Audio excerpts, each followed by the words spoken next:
ఈ ఉదయకాలము తెల్లవారుజామున ఒక వ్యక్తిని నేను ముందు పెట్టాలని ఆశపడుతున్నాను. ఆ వ్యక్తి గురించి చదువుకుందాము. అతని జీవితంలో కలిగినటువంటి ఒక పెనుమార్పు, అతని జీవితంలో అతడు పొందుకున్నటువంటి అద్భుతమైనటువంటి మలుపు, ఒక మాటలో చెప్పాలంటే టర్నింగ్ పాయింట్ ఎంతగా అతని యొక్క జీవితం మీద ప్రభావం చూపించిందో, ఎంతగా తన జీవితంలో ఒక గొప్ప మార్పును తీసుకొచ్చిందో నేను ముందు పెట్టాలని ఆశపడుతున్నాను. మత్తయి సువార్తలో 26వ అధ్యాయము 75వ వచనం ఎవరైనా చదువుదాము. 26వ అధ్యాయము 75వ వచనము. కనుక కోడి కూయక మునుపు నీవు నన్ను ఎరుగనని ముమ్మారు చెప్పెదవని, నీవు నన్ను ఎరుగవని ముమ్మారు చెప్పెదవు. యేసు తనతో అనిన మాట పేతురు జ్ఞాపకము తెచ్చుకొని వెలుపలికి పోయి సంతాపపడి ఏడ్చెను. వినండి శ్రద్ధతో నా మాటలు. పేతురు జీవితంలో చివరి ఘట్టమని చెప్పుకోవాలి. ఎందుకు ఆ మాట చెప్పవలసి వస్తుందంటే, దీని తర్వాత పేతురు యొక్క జీవితము చాలా అద్భుత రీతిగా మార్చబడింది.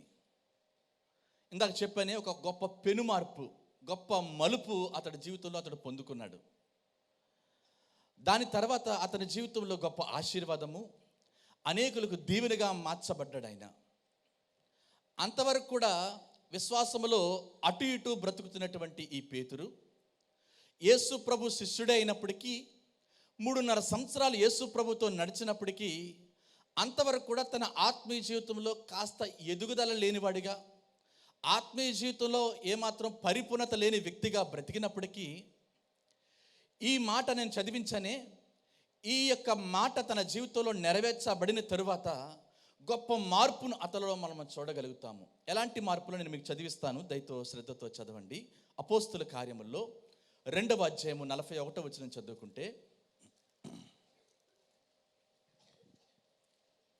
అపోస్తుల కార్యములు 2వ అధ్యాయం 41. కాబట్టి అతని వాక్యము అంగీకరించిన వారు బాప్తిస్మం పొందిరి. ఆ దినమందు ఇంచుమించు 3,000 మంది రక్షించబడ్డారు.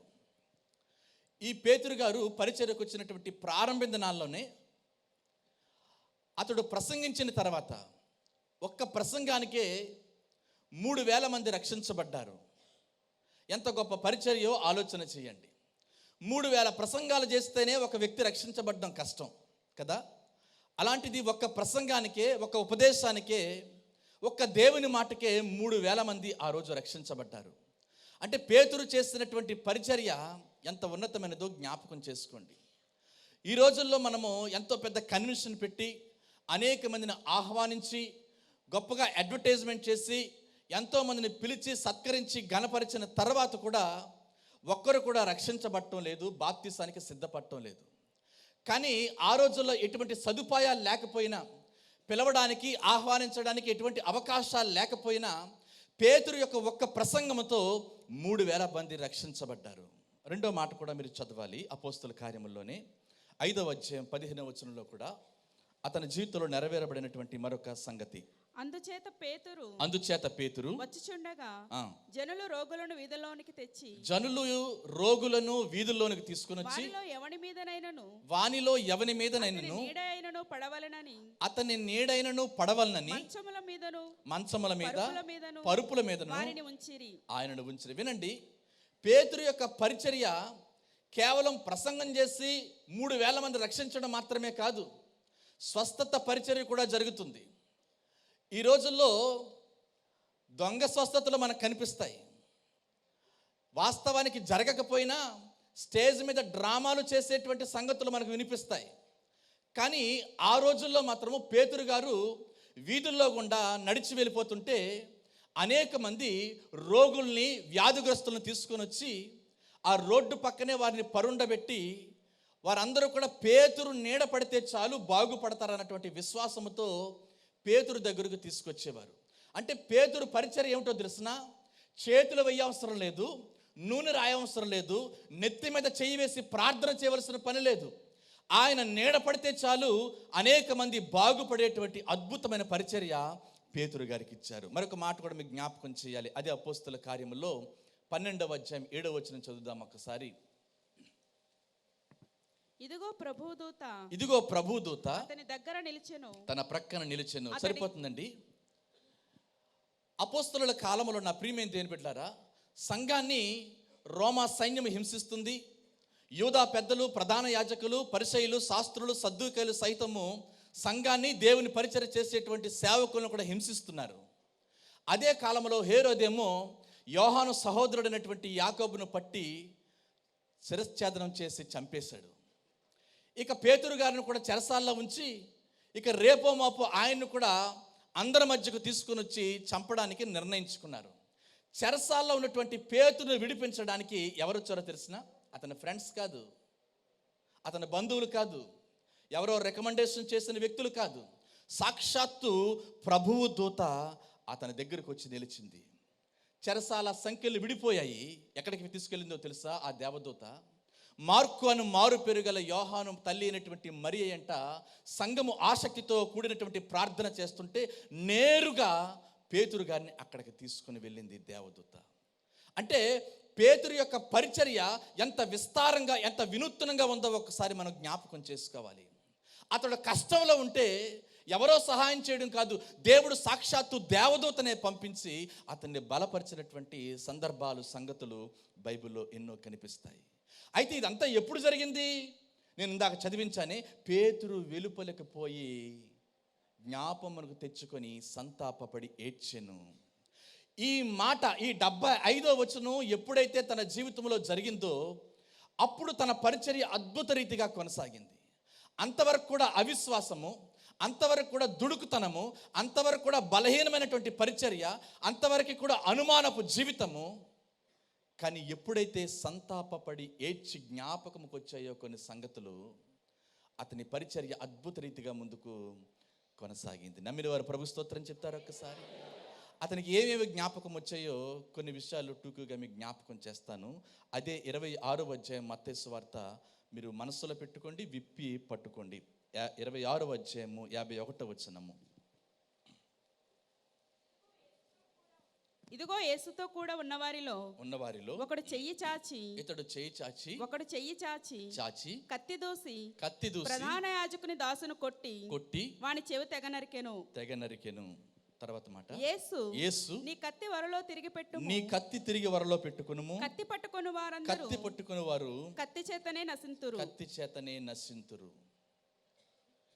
యేసు ప్రభును 3.5 సంవత్సరాలు వెంబడించిన వ్యక్తి అని చెప్పాను కదా. ఒకరోజు గెత్సెమనే వనములో యేసు ప్రభు వారు ప్రార్థన చేస్తున్నారు. ఇక ఆయన రోమా సైనికులకు అప్పగించబడవలసిన సమయం ఆసన్నమైంది. ఇక రేపో మాపో సిలువ వేయబడినటువంటి సమయం కూడా ఆసన్నమైంది. అదే సమయంలో ఇస్కరియోతు యూదా కొంతమంది సైనికులను తీసుకుని వచ్చి యేసును అప్పగించడానికి సిద్ధమైనప్పుడు అందులో యేసు ప్రభు శిష్యులందరూ కూడా ఆయన ప్రక్కన నిలవబడ్డారు. పేతురు గారు చేసిన పని ఏమిటంటే తన వరలో ఉన్న కత్తిని తీసి అక్కడ మల్కు అనేటువంటి ఒక సైనికుడు చెవి తెగ నరికాడు. యేసు ప్రభు వారు అతనితో చెప్పిన మాట ఏమిటంటే, కత్తి పట్టుకున్నవాడు కత్తితో నశించిపోతాడు పేతురు, ఇదేనా నువ్వు నేర్చుకున్నవన్నీ గద్దించాడు ఆయన్ని. మరలా ఆయన చెవిని తిరిగి అతనికి అక్కడే పెట్టాడు, అతను బాగుపడ్డాడు. అయితే పేతురు గారు సంతాపపడి ఏడ్చాడని చెప్పానే. యేసు ప్రభు సిలుకు వెళ్ళిపోతున్నప్పుడు, యేసు ప్రభుని యెరూషలేములో వీధుల్లో ఈడ్చుతున్నప్పుడు అతడికి ఏదో జ్ఞాపకం వచ్చిందన్నానే. అది ఏమిటో తెలుసా? మొట్టమొదటి విషయము, అతడు ఎవరిని గాయపరిచాడో అది మనస్సునకు తెచ్చుకున్నాడు. స్తోత్రం చెప్పండి ఒకసారి.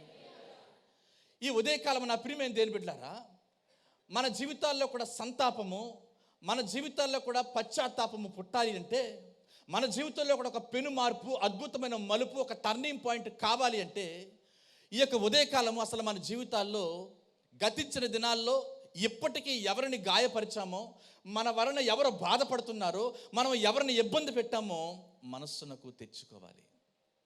నేను అడుగుతాను నా ప్రియమైన దేవుని బిడ్డారా, ఒకసారి పేతురు అంటాడు యేసు ప్రభు దగ్గరికి వచ్చి, అయ్యా నీ కోసం మేము తల్లిని తండ్రిని విడిచిపెట్టాము, అన్నదమ్ములను విడిచిపెట్టాము, ఆస్తిపాస్తులను వదిలేసుకున్నాము, వలను విడిచిపెట్టాను, దోరుని విడిచిపెట్టాను, కుటుంబాన్ని కాదనుకున్నాను, ఇంతకీ మాకేమిటి లాభము అని అడిగితే యేసు ప్రభు అంటాడు, ఇహమందు మీకు అనేకమైన ఆశీర్వాదాలు ఉన్నాయి, పరమందు కూడా నీకు నిత్య జీవం ఉందని చెప్పి పేతురుతో మాట్లాడాడు.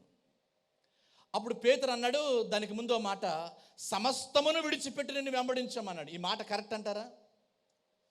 సమస్తమును విడిచిపెడితే, దోణిని విడిచిపెట్టినా, వలను విడిచిపెట్టినా, తల్లిదండ్రులను వదిలేసుకున్నా, అన్నదమ్ములను కాదనుకున్నా, ఆస్తిపాస్తులు వద్దనుకున్నా, అతడు మాత్రం తన వరలో ఏముంచుకున్నాడు? కత్తించుకున్నాడు. ఏమంటే నేను మమ్మల్ని అడుగుతాను, పరిచర్యకి వెళ్ళేవాడు, యేసు ప్రభువును వెంబడించిన వ్యక్తి కత్తెందుకు దాచుకున్నాడు? అంటే ఇంకనూ దాచిపెట్టుకోవాల్సినవన్నీ దాచిపెట్టుకున్నాడు, విడిచిపెట్టవలసినవి ఏవి విడిచిపెట్టలేకపోయాడు. అందుకే బైబిల్లో రాయబడుతుంది, అతిక్రమములు దాచిపెట్టువాడు వర్ధలడు, దాన్ని ఒప్పుకొని విడిచిపెట్టువాడు మాత్రమే కనికరం పొందుతాడు. ఆకాను దాచిపెట్టుకున్నాడు, ఆకోరు లోయలోకి తీసుకెళ్లి రాళ్లతో కొట్టి చంపబడ్డాడు కదా. ఆదాము గారు కూడా రొమ్ములో పాపము దాచుకున్నాడు. యోబు గ్రంథంలో రాయబడుతుంది, అతడు రొమ్ములో పాపము దాచుకొని మహాసమూహమునకు భయపడిపోయి కుటుంబ తిరస్కారములకు జడిసిపోయినందుకట అతడు దేవుని దృష్టికి వేషధారి అయిపోయాడు. గెహాజీ గారు కూడా ఇంటిలో ఏదో దాచిపెట్టుకున్నాడు, తన జీవితంలో కుష్టి వ్యాధిని తెచ్చుకున్నాడు. పేతురు గారు ఏమి దాచిపెట్టుకున్నాడు తెలిసిన? పరిచర్యకు వచ్చాడు కానీ, స్వస్థతలు చూస్తున్నాడు కానీ, ప్రభు యొక్క ఉపదేశాన్ని సందేశాన్ని వింటున్నాడు కానీ, ఆయన చేసిన అద్భుతాలు మహత్కార్యాల్లో పాలు పంపులు పొందుతున్నాడు కానీ, అతడు మాత్రం వరలో కత్తి దాచిపెట్టుకున్నాడు. ఎందుకండి? గోరులు చెక్కుకోవడానిక? ఏదైనా బర్త్డే పార్టీ ఉందా? కేక్ కట్ చేసుకోవడానిక? కాయగూరలు ఏమైనా కట్ చేయాలా? దేనికోసం కత్తి దాచిపెట్టుకున్నాడు? ఎందుకో తెలుసా? అవకాశం వస్తే, అవసరం పడితే ఉపయోగిద్దామని. ఈరోజు నా ప్రియమైన దేని బిడ్డారా, కోపం అనే కత్తి మనం దాచుకున్నామేమో, అసూయ ద్వేషం అనేటువంటి కత్తి ఇంకా దాచుకున్నామేమో. ఒకవేళ ప్రభు సన్నిధిలో రక్షకుడిగా దేవుని స్వీకరించి ఆయన కుమారులు కుమార్తెలమని చెప్పుకుంటున్నాం మనము, ఒకవేళ పరిచర్యలను కొనసాగిపోతూ మేము కూడా దేవుని బిడ్డలమని చెప్పుకుంటున్నాం మనము, దాచిపెట్టుకోవలసినవేవో ఇంకా దాచిపెట్టుకున్నాం, విడిచిపెట్టవలసినవేవి విడిచిపెట్టలేకపోయాం. పేతురుతో అంటున్నాడు ప్రభు, నీ కత్తి నీ వరలో పెట్టుకో, కత్తి పట్టుకున్నవాడు కత్తితోనే నశించిపోతాడు. నువ్వు చెప్పిన మాట అబద్ధము, సమస్తమును విడిచిపెట్టావు అన్నావు కానీ అవకాశం వస్తే ఉపయోగిద్దామని. చాలామంది ఏమంటారో తెలిసిన, నాలో కోపం ఉంది, అది బయటకు తీయొద్దు అంటారు. అంటే ఏముంది? ప్రభువుని నమ్ముకున్నాను కాబట్టి, నేను చర్చికి వెళ్తున్నాను కాబట్టి ఆగాను కానీ లేదంటేనా? అంటే ఏముంది? ఇంకా ఏదో ఉంది ఆయనలో, ఏదో దాచిపెట్టుకున్నాడు. నా సంగతి మీకు పూర్తిగా తెలియదు, నేను ఏదైనా చేయగలను అంటారు. అంటే ఏమిటో తెలుసా నా ప్రియమైన దేని బిడ్డారా, ఇంకా ఏవో మనం దాచిపెట్టుకున్నాము. రెండో మాట ఏమిటంటే, ఎవరిని గాయపరచాడో పేతురు జ్ఞాపకం తెచ్చుకుంటున్నాడు. ఈరోజు మిమ్మల్ని అడుగుతున్నాను, మీ మాటల బట్టి ఎవరైనా ఇబ్బంది పడుతున్నారా? మీ చేష్టల బట్టి, మీ యొక్క జీవిత విధానాన్ని బట్టి ఎవరైనా కష్టపెడుతున్నారా? మీరు ఒక్కసారి జ్ఞాపకం తెచ్చుకోవాలి. ప్రభువా, నేను పలానా వాళ్ళని బాధ పెట్టాను నాయన, నన్ను బట్టి పలానా స్త్రీ ఏడ్చిందయ్యా, నన్ను బట్టి వారు చాలా బాధపడ్డారు అన్న విషయాన్ని మీరు జ్ఞాపకం తెచ్చుకుంటే ప్రభు అంటున్నాడు, మిమ్మల్ని పేతురు కంటే గొప్పగా వాడుకునేలాగా చేస్తానన్నాడు. స్తోత్రం చెప్పండి ఒక్కసారి. రెండో విషయం ఏంటి జ్ఞాపకం వచ్చిందో చూపిస్తాను. 26వ అధ్యాయంలోనే 41వ వచనం కూడా చదవండి. 26వ అధ్యాయంలో మీరు శోధనలో ప్రవేశించకుండానట్లు మెలకువగా ఉండి ప్రార్థన చేయండి. మెలకువగా ఉండి ప్రార్థన చేయండి. ఈ మాట కూడా పేతురు గారికి జ్ఞాపకం వచ్చిందట. ఈ మాట కూడా జ్ఞాపకం వచ్చి సంతాపపడి ఏడ్చాడు. అయ్యో, నేను ఈ శోధనలో పడిపోవడానికి, ఇలాంటి పరిస్థితి, ఇలాంటి దుస్థితి నాకు రావడానికి గల కారణం ఏంటంటే నేను ప్రార్థన చేయలేకపోయానే. అందుకే కదా నేను శోధనలో పడిపోయాను. ఈరోజు మనం శోధనలో పడిపోవడానికి గల ప్రధానమైనటువంటి ప్రాముఖ్యమైనటువంటి కారణం ఏంటో తెలిసిన? ప్రార్థనా లోపమే. ఆ రోజు పేతురు గారికి పదే పదే ప్రభువు మాట చెబుతున్నాడు. ఏమనో తెలిసిన? ఇదిగో, నువ్వు శోధనలోకి వెళ్ళకుండాలంటే మెలకువగా ఉండి ప్రార్థన చేయ పేతురు. మరలా వెళ్ళాడు, మరలా వచ్చి చెప్పాడు, వెళ్ళాడు వచ్చి చెప్పాడు, వెళ్ళాడు వచ్చి చెప్పాడు కానీ వారు కునుకుపాటులు పడుతున్నారు పేతురు గారు. అందుకే అతడు శోధనలో పడిపోయాడు. నా ప్రియమైన దేని బిడ్డలారా, ఈరోజు ప్రార్థనా జీవితాన్ని లేకపోవడాన్ని బట్టి అనేక మంది శోధనలో పడిపోతున్నారు. 3.5 సంవత్సరాలు యేసుని వెంబడించి అనేకమైన ఉపదేశాలు విన్నటువంటి ఆ పేతురు గారే శోధనలో ఎందుకు పడిపోయారో తెలిసిన? ప్రార్థనా లోపము. ఈరోజు ఎవరి గురించైనా చెప్పుకుంటే మేము ఏమంటామంటే, ఆయనకి దేవుడు గొప్ప తలాంతులు ఇచ్చాడండి. ఏమిటా తలాంతులు? మంచిగా పాటలు పాడతాడు, చక్కగా ఆరాధన చేస్తాడు, మ్యూజిక్ చాలా బాగా ప్లే చేస్తాడు, వాక్యం చెప్పమంటే అనర్గళంగా భలే మాట్లాడతాడు. ఇవన్నీ తలాంతులుగా చెప్పబడుతున్నాయి, అవే మన చెవులకు వినబడుతున్నాయి. అంతవరకే క్రైస్తవ జీవితము, క్రైస్తవ పరిచర్య ఆగిపోయింది, అంతవరకే పరిమితమైపోయింది. కానీ ఒక్కరి గురించైనా మనము ఆమె అత్యంత ప్రార్థనాపరురాలు, ఆయన మంచి ప్రార్థనాపరుడు అని చెప్పగలుగుతున్నామా? అంటే ప్రార్థన ఒక తలాంతు కాదా? మీకు తెలుసా, హిజ్కియా ఫ్రాన్సిస్ అనేటువంటి ఒక యవనస్తుడు ఉన్నాడు, 26 సంవత్సరాల యవనస్తుడు. అతను రాసినటువంటి ఒక అద్భుతమైన పుస్తకం ఉంది. అదేంటో తెలిసిన, ప్రార్థన విశిష్టత, ద ఎక్సలెన్స్ ఆఫ్ ఇంటర్సెషన్. ఆయన ఆ పుస్తకం రాసినటువంటి ఆ వ్యక్తి 26 సంవత్సరాల్లోనే తన ప్రాణాలు విడిచిపెట్టాడు. చెన్నై ప్రాంతంలో ఉండేవాడు. అతడు ఎంత ప్రార్థనాపరుడు అంటే, అతడు ఏడ్చి ఏడ్చి ఏడ్చి ప్రార్థనలో తన కన్నులకున్నటువంటి పొరలు ఊడిపోయాట. మన కన్నులకి చెవులు కూడా కొంత పొర ఉంటుంది, ఆ పొరలు ఊడిపోయాట. అతడు ఏది ప్రార్థన చేసినా దేవుడు గొప్ప జవాబిచ్చేవాడు, అంత ప్రార్థనాపరుడు. అంతవరకు ఎందుకు ఆయన పేరు చెబుతుంటేనే మీకు ఇప్పుడు తెలియలేదు. అంటే ఆయన ఒక సెలబ్రిటీ సేవకుడు కాదు, అంత పేరు ప్రఖ్యాతులు ఆయనకి లేవు.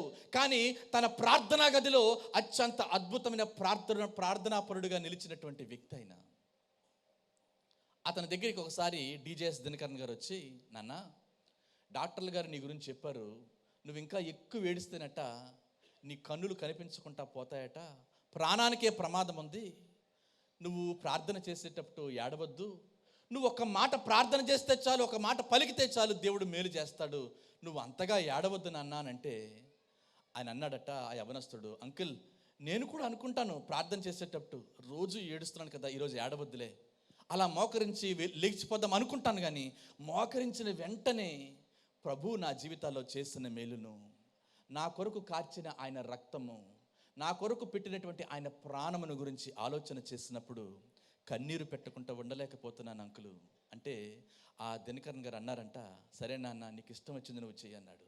26 సంవత్సరాల్లోనే ఆయన ప్రాణము పోయింది. ఎవరికీ తెలియదు. ఆయన తన పుస్తకంలో ప్రార్థనా విశిష్టత, విజ్ఞాపన విశిష్టత అనేటువంటి ఆ యొక్క పుస్తకం రాశాడు. ఆ పుస్తకంలో ఏమి రాయబడిందో తెలిసిన, ప్రార్థన నా అవసరత కాదు, ప్రార్థన నా ఊపిరి. ఏదో అవసరం వచ్చినప్పుడో, కష్టం వచ్చినప్పుడో, శ్రమ వచ్చినప్పుడో, ఇబ్బంది ఉన్నప్పుడో ప్రార్థన చేసే ప్రార్థనా పరులుగానే ఉండిపోయాము. ఉపవాస కూడికలకే మన ప్రార్థన పరిమితమైపోయింది. ఎవరో చెబితేనో, బలవంతం చేస్తేనో, మీరు ప్రార్థన చేయండి ప్రార్థన చేయండి, మాట మాటికి మళ్ళీ హెచ్చరిస్తేనో ప్రార్థన చేస్తున్నాం. కానీ ప్రార్థన మన ఊపిరిగా మార్చబడిందా? పేతురు గారికి ప్రార్థనా లోపం ఉందట. మీకు తెలుసా, దేనికైనా ఈ లోకంలో ప్రత్యామ్నాయం ఉంది, కానీ ప్రార్థనకంటూ ప్రత్యామ్నాయం లేనే లేదు. మీరు ఒక మెడికల్ షాప్కి వెళ్ళి పలానా ట్యాబ్లెట్ కావాలంటే అలాంటిది లేదు, కానీ సేమ్ అలాగే పనిచేసేటువంటి మరొక ట్యాబ్లెట్ ఉందని మీకు ఇస్తాడు, పనిచేయచ్చు కూడా. స్వీట్ షాప్కి వెళ్ళి పలానా స్వీట్ ఇవ్వండి అంటే అది లేదు కానండి, దానికి మించింది మరొకటి ఉందని చెప్పి మీ చేతిలో పెట్టచ్చు. కానీ ప్రార్థనకు ఆల్టర్నేటివ్ లేదు. ప్రార్థనకు ప్రార్థనే చేయాలి. ప్రార్థన చేయను కానండి గంట పాటలు పాడుతానంటే కుదరదండి. ప్రార్థన చేయను కానండి చర్చికి 2 ఏసీలు కొనిస్తానంటే సరిపోదు. ప్రార్థన చేయను కానండి పాస్టర్ గారితో ఎంత దూరమైనా ప్రయాణం చేయడం నేను ఇష్టమంటే సరిపోదు. ప్రార్థనకు ప్రార్థనే చేయాలి. కానీ ఈరోజు సంఘాల్లో ప్రార్థన లేదు.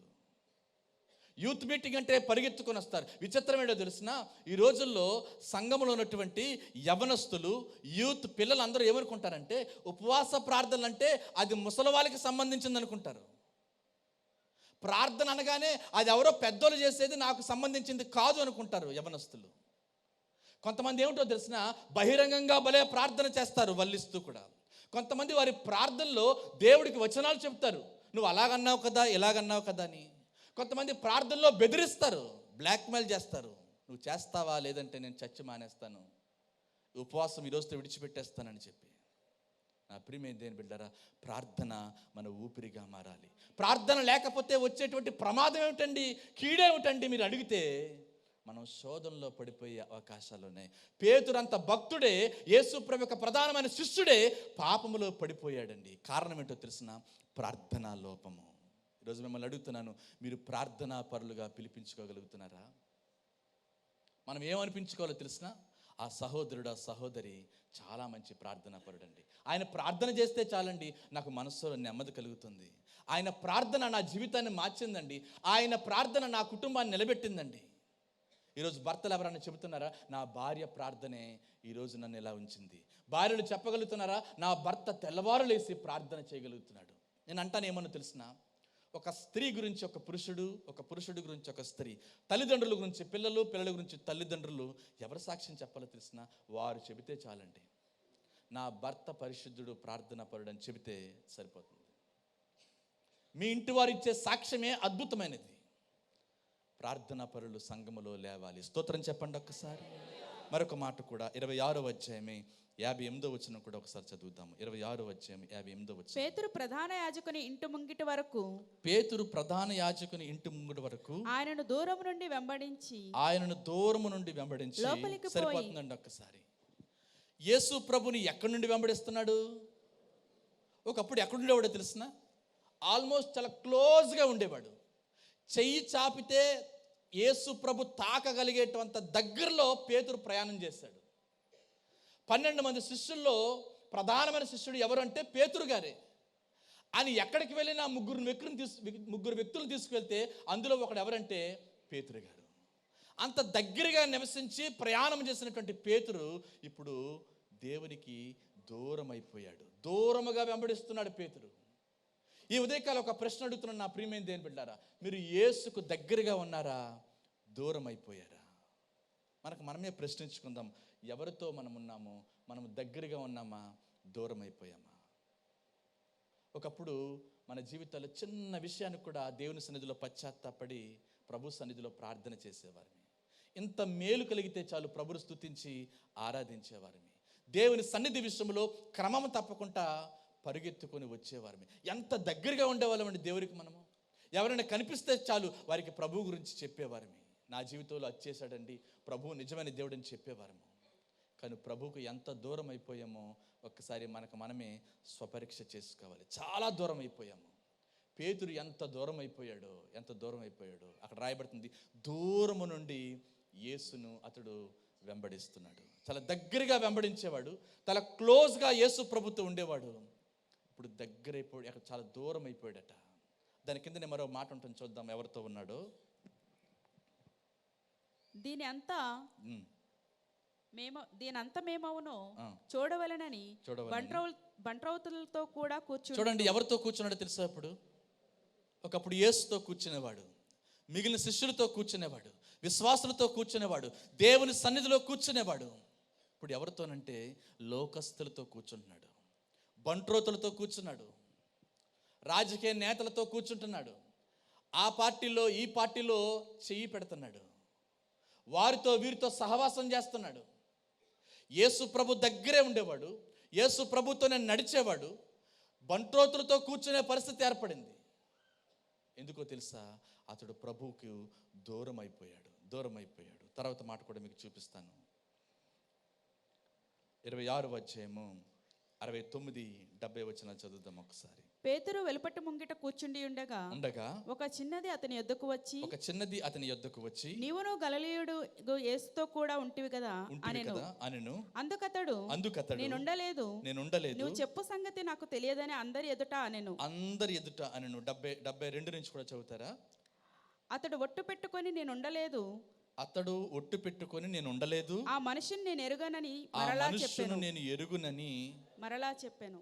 వినండి ఒక్కసారి. యేసు ప్రభు పేతురుకు తెలుసా తెలీదండి? ఎంత భయంకరమైన అబద్ధం ఆడుతున్నాడో చూడండి. అసలు యేసు ప్రభు ఎవరో నాకు తెలియదు అంటున్నాడు. ఆయన ఎవరో నాకు తెలియదని బొంకు వేస్తున్నాడు పేతురు గారు.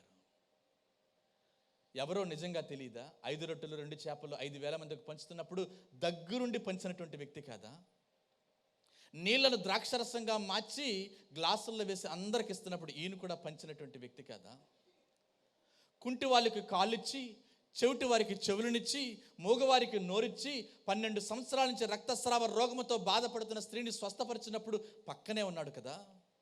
పాడి మీద ఉన్నవాడిని పైకి లేపి ఒక చిన్నదాన్ని చనిపోతే బ్రతికించినటువంటి ఆ దేవుడు, సమాధిలో ఉన్నటువంటి లాజరును కుళ్ళిపోయిన 3 దినాలు ఆ సమాధిలో మగ్గిపోయినటువంటి ఆ సమాధిలో ఉన్న లాజరును బయటికి పిలిచినప్పుడు దగ్గరే ఉండి చూసినటువంటి ఈ పేతురు అంటున్నాడు, నాకు యేసు ప్రభు అంటే ఎవరో తెలియదు అంటున్నాడు.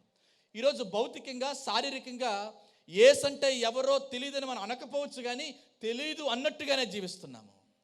వారు దేవుని ఎరుగును అంటారు, కానీ వారి క్రియలు దేవుని ఎరగమన్నట్టుగా ఉంటాయని చెప్తుంది బైబిల్. బైబిల్లో ఏం రాయబడిందో తెలిసిన, మీరు దేవుని ఎరగనంటే ఆయన కూడా మిమ్మల్ని ఎరుగను అంటాడట. ఇంకో మాట ఉంది, ఏమిటో తెలిసిన, చాలా విచిత్రమైన మాట. చాలామంది అంటారంట, ప్రభువా నీ నామాన్ని మేము ప్రవచింపలేదా, అద్భుతాలు చేయలేదా, సంఘాలు కట్టలేదా, ప్రార్థనలు చేయలేదా, ఆరాధనలకు వెళ్ళలేదా, కానుకలకు ఇవ్వలేదా అంటే ప్రభు అంటాడు, మీరు ఎక్కడ వారో నాకు తెలియదు, మిమ్మల్ని నేను ఎరుగను అంటాడు. అసలు మీరు ఎవరో నాకు తెలియదు అంటాడు దేవుడు. ఎందుకు? ఆయనను ఎరుగమన్నట్టుగా మనం జీవిస్తున్నాం కాబట్టి, మన బ్రతుకులు అలా ఏడ్చాయి కాబట్టి ఆయన కూడా అంటాడు, మీరెవరో నాకు తెలీదు అంటాడు. మీరెవరండి? సాధారణమైన విశ్వాసుల గురించి చెప్పాడా? అప్పుడప్పుడు దేవుడి సన్నిధికి వచ్చేవారి గురించి మాట్లాడా? కానే కాదు. అద్భుతాలు చేసేటువంటి వారి గురించి, స్వస్థతలు చేసే వారి గురించి, ప్రవచనాలు చెప్పేవారి గురించి, భాషలు మాట్లాడిన వారి గురించి, అసలు మీరెవరో నాకు తెలియదు అంటాడు. విచిత్రం ఏంటో తెలిసిన, నమ్మి రక్షణ పొంది పరిశుద్ధంగా, భక్తిగా, నీతిగా, యథార్థంగా బ్రతికిన వారిని పరలోకం తీసుకెళ్తాడు. పాపము చేసి అపవిత్రమైన జీవితం జీవించి దేవుని ఎరుగుకుంటా జీవించిన వారిని అందరినీ కూడా నరకానికి పంపిస్తాడు.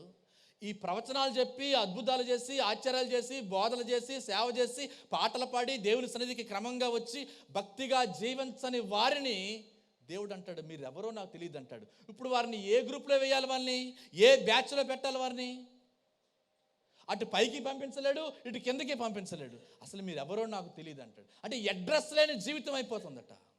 ఎందుకో తెలిసిన, మన జీవితాలు దేవుని ఎరగమన్నట్టుగా బ్రతికితే గనక. ఇంకో మాట చెప్పన, అతడు అంటాడట, తాను ఒట్టు పెట్టుకోవడానికి, శపించుకోవడానికి ఇష్టపడ్డాడట. దేనికోసము? ఆ యేసు నాకు తెలీదు అని చెప్పడానికి ఒట్టు పెట్టుకున్నాడట. అంటే ఒట్టు అంటే ఏం పెట్టుకుని ఉంటాడు? నా భార్య మీద ఒట్టు. ఎలా శపించుకుని ఉంటాడు? ఆ యేసు నాకు నిజంగా తెలియదండి, ఒకరు తెలిస్తే కనుక నా కాలు ఇరిగిపోవును గాక, నా కళ్ళు 2 పోవును గాక, ఇలాగ శపించుకుంటారు. యేసు నాకు తెలియదని చెప్పడానికి తను శపించుకుంటున్నాడట. ఎంత ఘోరమైన విషయం అండి. నిజంగా యేసు ప్రభు ఆయనకి తెలీదా? ఒకరోజు యేసు ప్రభు వారు పేతురు గారిని అడుగుతున్నారు, చదువుదాం అన్నమాట.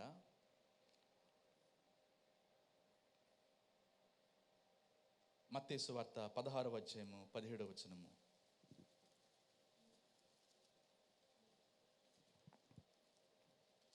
అందుకు యేసు సీమోను బరయోనా, నీవు ధన్యుడవు, పరలోకమందున్న నా తండ్రి ఈ సంగతి నీకు బయలుపరిచనే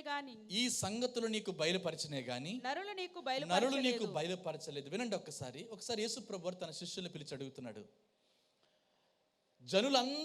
ప్రజలందరూ కూడా నా గురించి ఏం చెప్పుకుంటారని అడిగాడు. అప్పుడు శిష్యులు అంటున్నారు, కొందరేమో ఏలి అనుకుంటున్నారయ్యా, కొంతమంది ఏమో ఇర్మియా ప్రవక్త అనుకుంటున్నారు, కొంతమంది ఏమో బాప్తిస్మిచ్చి యోహానే ఈ యొక్క రూపంలో వచ్చాడు అనుకుంటున్నారు, కొంతమంది ఏదో ఒక ప్రవక్త అనుకుంటున్నారంటే. అవునా, ఇంతకీ మీరు నన్ను ఏమనుకుంటున్నారు నా గురించి అంటే శిష్యులు ఎవరు కూడా మాట్లాడలేదు. కానీ పేతురు ఏమంటాడు తెలిసిన, అయ్యా నీవు సజీవుడగు దేవుని కుమారుడైన క్రీస్తువి. స్తోత్రం చెప్పండి ఒకసారి. ఈయనకు తెలిసినట్టుగా, ఈయన గ్రహించినట్టుగా, ఈయనకు బయలుపరచబడినట్టుగా ప్రపంచంలో ఎవరికీ బయలుపరచబడలేదు. అది ఎవరు బయలుపరిచారు? యేసుప్రభు అంటాడు, నీకు పరలోకము నుండి దేవుడే నీకు బయలుపరచుంటాడు నేను ఎవరో అని చెప్పి. కానీ నువ్వేమో నేను అసలు ఎవరో తెలియదు అంటున్నావు. అంటాడు, సీమోను బర్యోనా నీవు ధన్యుడవు అంటాడు. ఏమనో తెలిసిన, నీవు బండవు, నీ మీద నా సంఘాన్ని కడతాను. నా ప్రియమైన దేని బిడ్డారా, పేతురుకు దేవుడు ఇచ్చిన వాగ్దానం పెట్టి తెలిసిన, నీ మీద నా సంఘాన్ని కడతానంటున్నాడు. నువ్వు బండవు, ఒకప్పుడు కదిలిపోయే రెల్లుగా ఉండేవాడివి, ఇప్పుడు నేను ఎలా మార్చాను తెలిసిన, బండగా మార్చాను, నీ మీద నా సంఘాన్ని కడతానని వాగ్దానం ఇస్తే అతడేమో మరలా కదులుచున్న రెల్లు వలె మార్చబడ్డాడు. అంటాడు, ఈ బండ ముందు పాతాళ లోకపు ద్వారములు కూడా, సాతాను అతని కార్యములు, అతని యొక్క చేష్టలు నీ ముందు నిలువ నేరవు. మనమేమో చిన్న జ్వరం వస్తే బాధపడిపోతాం. ఏదైనా ఎవరైనా ఒక మాట అంటే, మన గురించి ఎవరైనా ఒక చెడు చెబితే ఎంతగానో ఏడ్చేస్తాం, కుమిలిపోతాము కదా, భయపడిపోతాము. కానీ ప్రభు అంటాడు తెలిసిన, నువ్వు బండవు, పాతాళ లోకపు ద్వారములు కూడా నీ ఎదుట నిలువనేరు. మరొక మాట అంటాడండి, ఇదిగో నీకు పరలోకపు తాళపు చెవులు ఇస్తాను అంటున్నాడు. స్తోత్రం చెప్పండి ఒకసారి. ఏమి ఇచ్చాడండి ఆయనకి? నువ్వు పరలోకమందు ఏది బంధిస్తావో భూలోకమందు కూడా అది బంధించబడుతుంది. నువ్వు భూమి యందు ఏది బంధిస్తావో నేను పరలోకంలో అది బంధిస్తానంటాడు. అంటే ఇప్పుడు పరలోకం కీ ఎవరి దగ్గర ఉంది? అంటే పేతురు గారు ఇప్పుడు నన్ను పరలోకం తీసుకువెళ్ళకూడదు అనుకుంటే నేను వెళ్ళలేను పరలోకం. నన్ను పరలోకం తీసుకు వెళ్ళాలి అనుకుంటే ఆయన చేపట్టుకుని తీసుకెళ్ళిపోగలడు. అంత ఛాన్స్, అంత అవకాశం పేతురు గారికి ఉంది. ఈ బిల్డింగ్ లేదా ఈ చర్చ్ యొక్క తాళం ఎవరి దగ్గర ఉంటుందంటే దైవ సేవకులు దీనికి యజమాని కాబట్టి ఆయన చేతిలో ఉంటుంది. పరలోక రాజ్యపు తాళపు చెవులేమో దేవుని దగ్గర ఉండాలి. ఆయన్ని ఎవరిని పంపిస్తే, ఎవరిని తీసుకువెళ్తే వారు వెళ్ళాలి. కానీ ఆ తాళపు చెవి ఎవరికి ఇచ్చారంటే పేతురు గారికి ఇచ్చేశారు. అంతటి యొక్క ఆధిక్యతను దేవుడు పేతురికి ఇస్తే పేతురు గారు అంటాడు, నాకు యేసు ప్రభు అంటే ఎవరో తెలీదు అంటాడు. మరొక సందర్భంలో యేసు ప్రభు వారు తన తువాలు తీసి తన నడుము కట్టుకొని శిష్యులందరినీ కూర్చోబెట్టి ఒక పల్లెములో నీళ్లు తీసుకొని వచ్చి వారి పాదములు కడుగుతున్నాడు. ఒక్కొక్కరి పాదం. ఎంత విచిత్రం అంటే తన్ను అప్పగించగలిగేవాడు ఆ ఇస్కరియోతు యూద ఆ గుంపులో ఆ శిష్యుల్లో ఉన్నాడని తెలిసిన ఆయన పాదాలు కూడా కడిగాడు. అందుకే ఆయన ప్రేమ కలిగిన దేవుడు. స్తోత్రం చెప్పండి ఒకసారి. ఆ క్రమంలో పేతురు దగ్గరికి రాగానే పేతురు అంటాడు, ప్రభువా నువ్వు నా పాదాలు కడుగుతావా? వద్దు ప్రభువా అంటున్నాడు. అప్పుడు ప్రభు అంటున్నాడు, లేదు నేను ఈ పాదాలు కడగాలి. అప్పుడు పేతురు గారు, ఆయన పిచ్చి చూడండి, పేతురు అంటాడు, పాదాలు కాదు నాయన, నా చేతులు, నా తల మొత్తం దగ్గరుండి నాకు స్నానం చేయించే ప్రభు అంటున్నాడు. ఇక్కడేమో స్నానం చేయించమంటున్నాడు. దేవుని కుమారుడు అయిన క్రీస్తు అంటున్నాడు. మా ప్రభు గొప్పవాడని చెప్పుకుంటున్నాడు. కానీ చివరికి వచ్చేటప్పటికి నేను ఆయనను ఎరుగునని చెప్పి ముమ్మారు అబద్ధం మాట్లాడుతున్నాడు. తన మీద ఒట్టు పెట్టుకుంటున్నాడు, తాను శపించుకుంటున్నాడు. నా ప్రియమైనది అని బిడ్డారా, ఒక సందర్భంలో ఏమంటాడు తెలిసిన, అందరూ విడిచిపోయినా నేను మాత్రం నిన్ను విడిచిపోను అన్నాడు. ఒకసారి యేసు ప్రభు వారు ప్రసంగిస్తుంటే ఆయన అప్పటికే 82 మంది వెంబడించేవారు శిష్యులు. ఆయన ప్రసంగం కాస్త కఠినంగా ఉందని, కాస్త గట్టిగా మాట్లాడాలని చెప్పి 70 మంది వెనక తీసి వెళ్ళిపోయారు. 12 మంది మిగిలారు. ఆ 12 మందితో యేసు ప్రభు అంటున్నాడు, మీరు కూడా వెళ్ళిపోవాలని అనుకుంటున్నారా అంటే అందులో పేతురు గారు నిలబడి అంటున్నాడు, అయ్యా మేము ఎక్కడికి పోగలం ప్రభా? మేము ఎక్కడికి వెళ్ళలేము. ఎందుకంటే నీవే నిత్య జీవపు మాటలు కలిగిన వాడవు. ఆయన నిత్య జీవపు మాటలు కలిగిన వ్యక్తిని తెలుసు. ఆయన మాటలు వింటే, ఆయన వెంబడిస్తే, ఆయన అనుసరిస్తే, ఆయన మాటల ప్రకారంగా జీవిస్తే నిత్య జీవము కలుగుతుందని తెలుసు.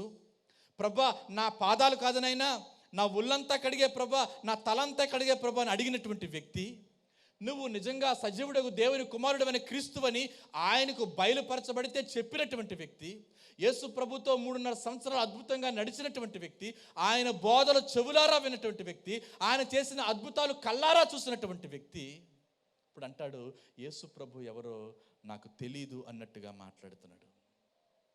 ఇవన్నీ కూడా పేతురు గారికి ఒక్కొక్కటి జ్ఞాపకం వస్తుంది. 26వ అధ్యాయంలో 33వ వచనంలో ఏం రాయబడిందో తెలిసిన, యేసు ప్రభు అంటాడు, మీరందరూ కూడా నన్ను గురించి అభ్యంతర పడతారు. నేనేమో మరణానికి అప్పగించబడబోతున్నాను, మీరందరూ నన్ను నా గురించి అభ్యంతర పడతారంటే అప్పుడు పేతురు గారు ఏమన్నాలో తెలిసిన, నేను ఎప్పుడూ అభ్యంతర పడనని ఆయనతో చెప్పగా. విచిత్రం ఏంటో తెలిసిన, దాని ముందు మాట ఉంటుంది, ఏమన్నా తెలిసిన, వీరందరూ అభ్యంతర పడినా అసలు ఇతనికి వీరందరి సంగతి ఎందుకు? విచిత్రం ఏంటో తెలిసిన, వారెవరూ అభ్యంతర పడలేదు, ఈయన ఒక్కడే ఎక్కువగా అభ్యంతర పడ్డాడు. కానీ ఏమంటాడో తెలిసిన, వీరందరూ అభ్యంతర పడినా నేను మాత్రము అభ్యంతర పడను అంటున్నాడు. ఇంకా కిందకు ఒక మాట అంటాడు, ఏమన్నా తెలిసిన, నేను చావనైనా చస్తాను కానీ నిన్ను మాత్రము ఎరుగునని చెప్పను, అభ్యంతర పడను. చావు కాదు కదా, ఒక చిన్న పిల్ల వచ్చి మాట్లాడితే ఒట్టు పెట్టుకొని శపించుకొని దేవుణ్ణి ఎరగనని చెప్పి అబద్ధము బొంకుతున్నాడు పేతురు గారు. ఎంత భయంకరమైన స్థితితో ఒక్కసారి జ్ఞాపకం చేసుకోండి. అయినప్పటికీ నా ప్రియమైన దేవుని బిడ్డలారా, అతని జీవితంలో జరిగినటువంటి అద్భుతం ఏంటో తెలిసిన, ఒకరోజు రానే వచ్చింది, యేసు ప్రభు వారిని ఆ యొక్క యెరూషలేము వీధిలో ఈడ్చుకుంటూ వెళ్ళిపోతున్నారు. యేసు ప్రభుని దూరం నుండి వెంబడించి ఆయనను చూస్తూ ఉన్నాడండి. దూరం నుంచి చూస్తున్నాడు ఆయన్ని. అప్పుడు యేసు ప్రభు పరిస్థితి ఏంటో తెలిసిన, ఆయన ముఖమంతా ఉమ్ము. అప్పటికే ఎన్నో పిడిగుద్దులు గుద్దారు, చెంపదెబ్బలు కొట్టారు, అవమానపరిచారు, నిందలు మోపారు, నువ్వు దేవదోషకుడు అని చెప్పి నేరాన్ని మోపారు, గెడ్డం పట్టుకొని లాగారు. ఒక్క వెంట్రుక లాగి చూసుకోండి, మీరు ఒక వెంట్రుక లాగి చూసుకోండి, ఈ చేతి మీద లాగి చూడండి. అలాంటిది ముక్క ముక్కలుగా గెడ్డం పట్టుకొని లాగారు. ఒళ్ళంతా రక్తసిక్తమే. ఆయన వీపు దున్నిన పొలముగా మార్చబడింది. తలనేమో ముండ్ల కిరీటము. ఒళ్ళంతా కూడా రక్తమే, ఒళ్ళంతా రక్తమే. దూరము నుండి ఆ యొక్క భారభరితమైన సిలువను మోసుకుంటూ యేసు ప్రభు వారు వెళుతుంటే, దూరము నుండి వెంబడిస్తున్నటువంటి పేతురు ఆయన వైపు చూస్తుంటే, ఒక్కసారి యేసు ప్రభు అట, యోహాను సువార్త రాయబడుతుంది, ఆయన వైపు తిరిగి చూచాడట. అంతమంది సైనికులు, ప్రధాన యాజకులు, ఆయన వెంబడించే చాలామంది ఆయన ప్రక్కనే ఉన్న ఎక్కడో మూలన దాక్కుని ఒక దొంగలా చూస్తున్నటువంటి పేతురు వైపు తిరిగి చూశాడట. ఆయన ఒళ్ళంతా రక్తము, సొగసైనను స్వరూపమైనను లేకుండా వ్యసనాక్రాంతుడిగా, దుఃఖాక్రాంతుడిగా మార్చబడిన యేసు ప్రభు వారు పేతురు వైపు తిరిగి చూసిన వెంటనే పేతురు గుండెలు బద్దలైపోయాయి. ఆయన తన జీవితంలో చేసిన ప్రతి పొరపాటును జ్ఞాపకమును తెచ్చుకొని మనస్సును సంతాపపడి వెలుపలకు పోయి ఏడవడం ప్రారంభిస్తున్నాడు. ఈరోజు నా ప్రియమైన దేవుని బిడ్డలారా, మన జీవితంలో కూడా ఒక పెను మార్పు రావాలి అంటే, అద్భుతమైన మలుపు మన జీవితంలో పొందుకోవాలంటే, అసలు మన జీవితంలో జరిగినటువంటి సంగతులన్నీ మనం మనస్సునకు తెచ్చుకోవాలి, నెమరు వేసుకోవాలి, తలపోసుకోవాలి, జ్ఞాపకం తెచ్చుకోవాలి.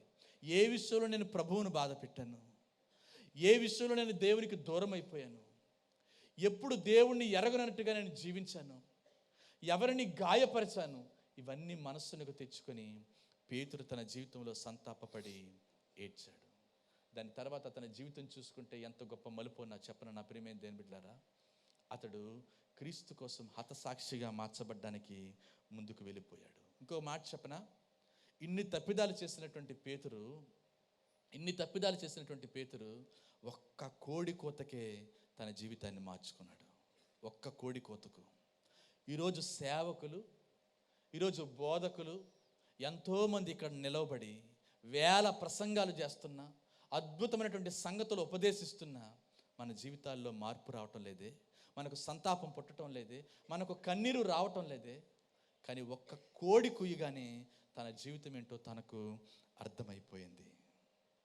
ఇంకో మాట చెప్పనా, ఒక సందర్భంలో ఆది అపోస్తల సంఘములో శిష్యులకు, యేసుప్రభు శిష్యులకు నియమించబడినటువంటి ఒక నిబంధన ఏమిటో తెలిసిన, మీరెవ్వరూ కూడా యేసుప్రభు నామం గురించి మాట్లాడకూడదు, ఆయన గురించి ఎక్కడా బోధించకూడదు, ఆయన విషయాలు అసలు ప్రస్తావనే తీసుకురాకూడదని చెప్పి వారికి గట్టిగా మాట్లాడుతున్నారు అక్కడ ఉన్నటువంటి సైన్యము, అధికారులు, అధిపతులు. అప్పుడు పేతురు గారు వారి ఎదుట నిలువబడి అంటాడు, మీరన్నట్టుగా నేను కూడా మాట్లాడకూడదులే, ఎందుకు రిస్క్లే అనుకున్నాను, కానీ కన్న వాటిని గురించి, విన్న వాటిని గురించి చెప్పకుండా ఉండలేకపోతున్నాను. ఒకప్పుడు ఆయన ఎవరో నాకు తెలియదన్న ఆ వ్యక్తి ఇప్పుడు అంటున్నాడు, అసలు ఆయన గురించి చెప్పకుండా ఉండలేకపోతున్నాను అంటున్నాడు. ఎందుకు అంత మార్పు వచ్చింది?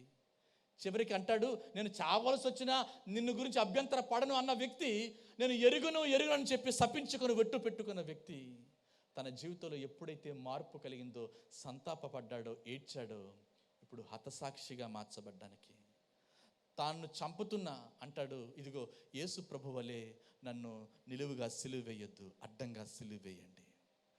ఆల్మోస్ట్ యేసు ప్రభు లాగే జీవించి యేసు ప్రభు వలె సిలువ వేయబడినటువంటి ఆ వ్యక్తి, ఆ పేతురు గారి జీవితంలో ఎంత అద్భుతం మనం చూడగలుగుతున్నాం. ఎందుకో తెలుసా, అతడు జ్ఞాపకమును తెచ్చుకున్నాడు. మిమ్మల్ని అడుగుతున్నాను, దేవుని సన్నిధికి వస్తున్నాం, ప్రార్థనలో పాల్గొంటున్నాము, కానుకలు ఇస్తున్నాము, మీ ఇంటికి పాస్టర్ గారు వస్తున్నారు, మీరు పాస్టర్ గారి ఇంటికి వెళ్తున్నారు, ఆయనతో మీకు మంచి సంబంధాలు ఉన్నాయి, అంతా బాగానే కనిపిస్తుంది, కానీ మనస్సులో ఎప్పుడైనా సంతాప పడుతున్నారా?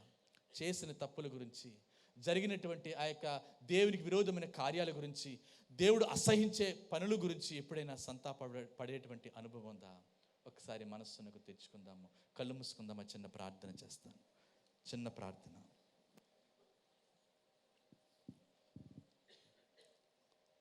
ప్రియమైన దేవుని బిడ్డలారా, పేతురుకు జ్ఞాపకం వస్తుంది, ప్రభువా నేను నిన్ను బాధ పెట్టానయ్యా, నిజంగా నా వలన చాలామంది గాయపరచబడ్డారు. భౌతికంగా శారీరకంగా ఎవరిని కూడా గాయపరచకపోయినా నా మనస్తత్వాన్ని బట్టి నా మాటలు చాలా కఠోరంగా ఉన్నాయ్యా. కొంతమంది మాటలు కత్తిపోటు వంటి మాటలు, వారి చేతిలో కత్తి లేకపోయినా వారి మాటలే అలా ఉంటాయి, అనేక మందిని గాయపరుస్తున్నాయి. ఓ కోడలు, నీ అత్తగారు నీ మాటలు బట్టి బాధపడుతుందేమో. అమ్మ తల్లి, అత్తగారు మిమ్మల్ని బట్టి మీ కోడలు గాయపరచబడిందేమో. మీ సేవకులు మీ మాటలను బట్టి గాయపరచబడ్డారా? మీ జీవిత విధానాన్ని బట్టి ఎవరైనా మనస్సులో నొచ్చుకుంటున్నారా? నువ్వు ప్రభువుకు దూరంగా ఉన్నావా, దగ్గరగా ఉన్నావా? నిజంగా చాలా దూరం వెళ్ళిపోయావు కదా. ఒక్కసారి మీ గుడ్డల మీద చేయి వేసుకొని సంతాపపడుతూ ఏడుస్తూ, నాయనా నేను శోధనలో పడిపోవడానికి గల కారణము నా ప్రార్థనా జీవితపు లోపమే నాయన. బడాయి కబుర్లు చెప్పినటువంటి పేతురు గారు ప్రార్థనలో మాత్రం చాలా వీక్గా, చాలా బలహీనంగా కల్పిస్తున్నాడు. అన్ని విషయాల్లో దుడుకుగా ఉన్నటువంటి పేతురు గారు ప్రార్థన దగ్గరికి వచ్చేటట్టు మాత్రము చాలా బలహీనంగా ఉన్నాడు. ఈరోజు మనం కూడా అన్ని విషయాల్లో పరిగెత్తుతాం ముందుకు, ప్రార్థన అనగానే మాత్రం వెనుకంజ వేస్తున్నాము. మన ప్రార్థనలో ఆసక్తి లేదు, తీవ్రత లేదు, వైరాగ్యం లేదు, భారం లేదు, ఒక పట్టుదల లేదు. ఒకప్పుడు దేవుని సన్నిధిలో ప్రాధేయపడిన వారము, ఆయన్ను బలవంతం చేసేవారు. ప్రభువా ప్రభువా అని చెప్పి మోకాల్లోని కన్నీరు విడిచుచు ఉపసించుచు మనపూర్వకముగా దేవుని సన్నిధికి వచ్చినటువంటి వ్యక్తులమే. కానీ ఈరోజు మనలో ప్రార్థన తప్ప అన్నీ ఉన్నాయి. పేతురు గారు శోధనలో పడిపోయాడు. యేసు ప్రభు వారు పేతురుతో అంటున్నారు, ఆయన పునరుద్ధానుడైన తర్వాత పేతురుకు అగుపడి అంటున్నాడు, పేతురు నువ్వు నన్ను ప్రేమిస్తున్నావా? నువ్వు వస్త్రహీనుడైపోవడానికి గల కారణం ఏంటో తెలుసునా? మరలా పాత జీవితానికి దోణి పట్టుకొని వల వేసుకొని చేపలు పట్టుకోవడానికి వెళ్ళిపోయినటువంటి పరిస్థితి నీకు ఎందుకు వచ్చిందో తెలుసునా? నువ్వు నాకు దూరం అయిపోయావు పేతురు. నీలో ప్రార్థనా లోపం ఉంది. నువ్వు నన్నే కాదు అనేక మందిని గాయపరిచిన వ్యక్తిగా ఉన్నావు. నువ్వు ఎవరెవరితోనో కాలం గడుపుతున్నావు, సహవాసం చేస్తున్నావు, ఎవరితోనో కూర్చుంటున్నావు. పేతురు, నువ్వు నన్ను ప్రేమిస్తున్నావా? అవును ప్రభా, నీకు తెలుసు కదా. పేతురు, నన్ను ప్రేమిస్తున్నావా? నీకు తెలుసు కదా. పేతురు, నన్ను ప్రేమిస్తున్నావా? నీకు తెలుసు కదా. ఏదో విసుగు పుట్టినట్టుగా ఒకే సమాధానం 3 సార్లు చెప్పాలా అన్నట్టుగా పేతురు మాట్లాడుతుంటే ప్రభు ఆయన వైపు చూస్తున్నాడు. పేతురు కళ్ళ వెంబడ నీళ్ళు తెచ్చుకొని, నిజమే నేను 3 సార్లు నిన్ను ఎరుగనన్నాను కాబట్టి నన్ను నువ్వు నమ్మలేకపోతున్నావా ప్రభువా? నిజంగానే ప్రభు అనేక సందర్భాలు నిన్ను నమ్మాడు, నిన్ను పిలుచుకుంది, నిన్ను ఏర్పాటు చేసుకుంది, నిన్ను ఎన్నుకుంది, నిన్ను నమ్ముతున్నాడు ప్రభు. నీ మీద ఆశలు పెట్టుకున్నాడు. అందుకే నీ బంధువుల్లో ఎంతో మందికి లేని రక్షణ నీకు ఇచ్చాడు. నీ ఇరుగు పొరుగు వారిలో అనేక మందికి లేనటువంటి ఆ మారు మనస్సును నీకు అనుగ్రహించాడు. నీ కుటుంబంలో నీకే ఎందుకు ఆధిక్యత? ఎందుకో తెలుసా? ఆయన నిన్ను ప్రేమిస్తున్నాడు. నువ్వు కూడా ఆయన్ని ప్రేమించాలని ప్రభు ఆశపడుతున్నాడు. పేతురు, నన్ను ప్రేమిస్తున్నావా? అయితే నీకు బాధ్యతను అప్పగిస్తాను, నీకు బాధ్యతలు అప్పగిస్తాను. గొర్రెలను మేపే పని, గొర్రెలను కాచే పని, గొర్రె పిల్లలను పెంచే పని నీకు అప్పగిస్తాను పేతురు. నీతో సదాకాలం ఉంటాను. పేతురు అంటున్నాడు, ప్రభు నీ కోసం ప్రాణం పెట్టడానికి నేను సిద్ధం ప్రభు. ఎవరో వచ్చి అంటున్నారు, నువ్వు ఆయన గురించి మాట్లాడకూడదు. లేదు లేదు, నా ప్రాణం పోయినా పర్వాలేదు, కానీ కన్న వాటిని గురించి, విన్న వాటిని గురించి, నా యేసు గురించి, నాకు తెలిసిన విషయాల గురించి ఎవరికి చెప్పకుండా ఉండలేను. అదేంటయ్యా, ఒకప్పుడు ఆయన ఎవరో తెలియదన్నావు కదా. నా వల్ల తప్పిదమైపోయింది. పేతురుకు వచ్చిన సంతాపం నీకుందా? నిజంగానే మన జీవితాల్లో ఎన్నోసార్లు దేవుని ఎరగమన్నట్టుగా జీవించాము. మన క్రియలు, మన మాటలు అసలు దేవుడంటే ఎవరో తెలియదన్నట్టుగా ఉంటున్నాయి. మన కొలీగ్స్ మధ్యలో, మన బంధువులు, మన స్నేహితుల మధ్యలో ఎక్కడ ఎండ అక్కడ గొడుగు పట్టేటువంటి పరిస్థితుల్లో జీవిస్తామే తప్ప కానీ నేను ప్రభు బిడ్డను అని మన సాక్ష్యాన్ని మనం కాపాడుకోలేకపోతున్నాము. ఎవరికి వారే ప్రార్థన చేసుకుందామా? కళ్ళు మూసుకొని ఒకసారి ప్రభువా, పేతురు సంతాపడ్డాడు కాబట్టి అతని జీవితంలో గొప్ప మలుపును మనం చూడగలిగాము. ఈరోజు నువ్వు సంతాపడతావా? ఎప్పుడు అది కావాలి, ఇది కావాలి, అది లేదు, ఇది లేదని చెప్పి ప్రభు ముందు అప్లికేషన్ పెట్టడమే తప్ప కానీ చేసిన తప్పుల గురించి, జరిగిన అపరాధాల గురించి పశ్చాత్తాపపడేటువంటి, సంతాపపడేటువంటి ఆ మనస్సు నీకుందా? నాయనా, నేను తప్పు చేశానయ్యా, అందుకే శోధనలో పడిపోయాను, నా వల్ల నేరం జరిగింది ప్రభా, నేను మంచివాడిని కాదు నాయనా, నేను మంచిగా జీవించలేకపోయాను, నా మనస్సు మంచిది కాదు, నా మాటలు మంచివి కాదు, నా చూపు మంచిది కాదు, నా నడవడి మంచిది కాదు, నా ప్రవర్తన మంచిది కాదు, నా కడుపులో అంత ద్వేషమే, నా కడుపులో అంత పగే, పైన ఒకలాగా లోపల ఒకలాగా ప్రభువా, అందుకే నాయనా నేను శోధనలో పడిపోయాను. ఒకసారి మాట్లాడగలుగుతావా ప్రభుతో? నువ్వు సంతాపపడగలిగితే పేతురు కంటే అద్భుతమైన సేవ దేవుడు నీతో జరిగించడానికి ఇష్టపడుతున్నాడు. నీ ఒక్క ప్రసంగానికే, నీ ఒక్క మాటకే 3,000 మంది పైగానే రక్షించబడ్డానికి దేవుడు అద్భుతం చేయబోతున్నాడు. నువ్వు రోడ్డు మీద నడుచుకొని వెళ్తుంటే అనేక మంది బాగుపడతారు, అనేక మంది రక్షణ పొందుతారు. నీకోసం దేవదూతనే దేవుడు పంపించబోతున్నాడు, నిన్ను బలపరచడానికి, నిన్ను నడిపించడానికి, నీ సేవను, నీ ఆత్మీయ జీవితాన్ని కొనసాగించడానికి. పేతురును బలపరిచినట్టుగానే నిన్ను కూడా దేవుడు బలపరచబోతున్నాడు. ఒక్కసారి కళ్ళు మూసుకొని మీకు మీరే పరీక్షించుకొని ప్రభు సన్నిధిలో విమర్శించుకుందాం.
అందరూ లేచి నిలబడి ఒక నిమిషం మన చేతులు పైకెత్తి ఇంతవరకు అందించబడిన సందేశాన్ని బట్టి ఒక్కసారి మన జీవితాలు ప్రభుకు అప్పగించుకుందాం.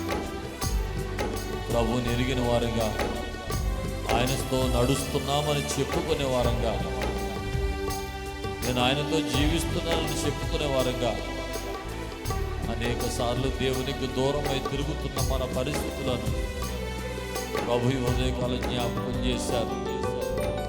ప్రభువా, ఈ ఉదయకాలం మా పరిస్థితిని నీ చేతులకు అప్పగించుకుంటాం. మా ప్రతి పాపమును క్షమించండి, మా ప్రతి దోషమును మన్నించండి. నీకు ఆయాసకరమైన ప్రతి దానిని మా నుండి తీసివేయండి ప్రభువా. పేతురు వరలో కత్తి ఉన్నట్లుగా మా జీవితంలో పరిచర్య చేస్తూ ఉండకూడని వాటిని మా దగ్గర ఉంచుకొని నీకు విరోధంగా మేము చేస్తున్న ప్రతి దోషమును మన్నించండి, మన్నించండి ప్రభువా. నీ బిడ్డలముగా మేము నడుచున్నప్పుడు మా నీడ పడితే రోగులు బాగుపడే అభిషేకాన్ని మేము పొందాలి నాయనా. ఎక్కడ నీకు దూరం అయిపోతున్నామో, ఎక్కడ ప్రభువా నీ సన్నిధిని పోగొట్టుకుంటున్నామో, సమస్తముని ఎరిగిన దేవుడవు తండ్రి. ఆలోచనలు, మా తలంపులు, మా ఉద్దేశాలు అన్నిటినీ ఎరిగిన దేవుడవు నాయనా. మా హృదయాంతరంగములు ఎరిగిన దేవుడవు తండ్రి. అనేక పర్యాయాలు మా ఆశీర్వాదాలు పోగొట్టుకోవడానికి, మా దీవెనలు పోగొట్టుకోవడానికి, మా నెమ్మది, శాంతి, సమాధానం కోల్పోవడానికి మేమే కారకులమునైనా, మేమే కారకులము తండ్రి. మాట ఇచ్చిన దేవుడవు, నమ్మదగిన వాడవునైనా. మా నమ్మకత్వాన్ని పోగొట్టుకుని అనేక సార్లు ప్రభువా మీరిచ్చే గొప్ప దీవెనలు మేము కోల్పోతున్నాము నైనా. మమ్మల్ని క్షమించండి, మమ్మల్ని క్షమించండి. చేతులెత్తి పశ్చాత్తాపడదాం.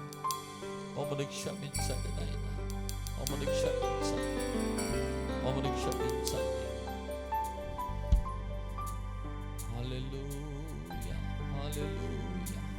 వందనాలు యేసయ్యా, వందనాలు యేసయ్యా, వందనాలు యేసయ్యా, వందనాలు తండ్రి. Thank you Jesus.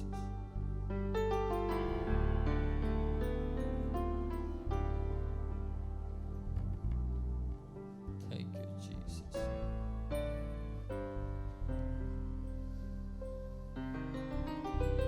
ఇంకా ఎక్కడైనా రహస్యంగా మన జీవితాల్లో దేవునికి విరోధమైన కార్యాలుంటే ప్రభువా నన్ను క్షమించు అని అడగండి. నన్ను క్షమించు నాయన, నన్ను క్షమించు, నన్ను క్షమించు తండ్రి.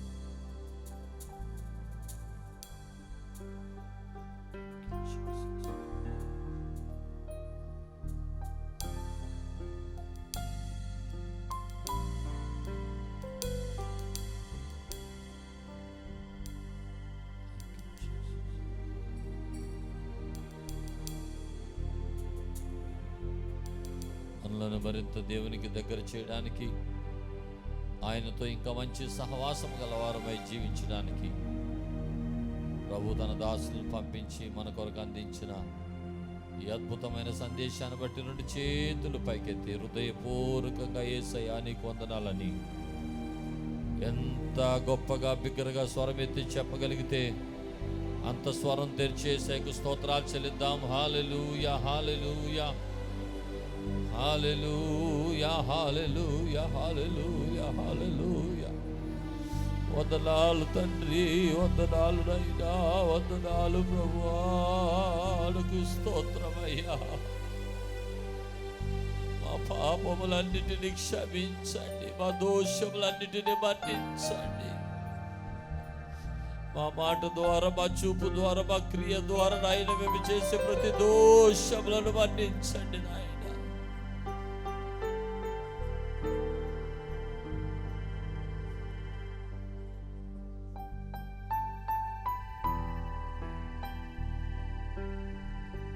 పరిశుద్ధుడైన మా తండ్రి మీకు వందనాలు. ఈ ఉదయకాల సమయమందు మరొకసారి నీ దాసులను మా మధ్యకి నడిపించి సంఘానికి, ఈ సేవకులకు అందరికీ కావలసిన మాటలు అందించారు. మీకు వందనాలు. మా పరిచర్లో ఇంకా నూతన శక్తిని, నూతన బలాన్ని పొందుకోవడానికి, ప్రభు కొరకు యథార్థమైన జీవితాన్ని జీవించడానికి మా పట్ల చేసిన ప్రతి ఉపకారాన్ని బట్టి వందనాలు తండ్రి. మాతో మాట్లాడిన విధానం కొరకే నీకు స్తోత్రాలు. నీ దాసుని కుటుంబాన్ని, వారి పరిచర్లను ఇంకను ఆశీర్వదించి నీ కృపతో నడిపించి మీ నామానికి మహిమను పొందండి. చేరి వచ్చిన వారందరూ కూడా ఈ దినము నూతనమైన అనుభవాలకి చేర్చబడి నీ కొరకు బలమైన సాక్షులుగా, సాధనలుగా జీవించే కృప దయచేసి నడిపించుమని యేసు అతి శ్రేష్టమైన నామమున వేడుకొని ప్రార్థిస్తున్నాము పరమ తండ్రి. ఆమేన్, ఆమేన్, ఆమేన్. గట్టిగా చప్పట్లు కొట్టేసాకు హృదయపూర్వకంగా కృతజ్ఞతాస్తుతులు చెల్లిద్దాం. ఆమేన్. కూర్చుందాం, అందరూ కూర్చోండి, అందరూ కూర్చోండి.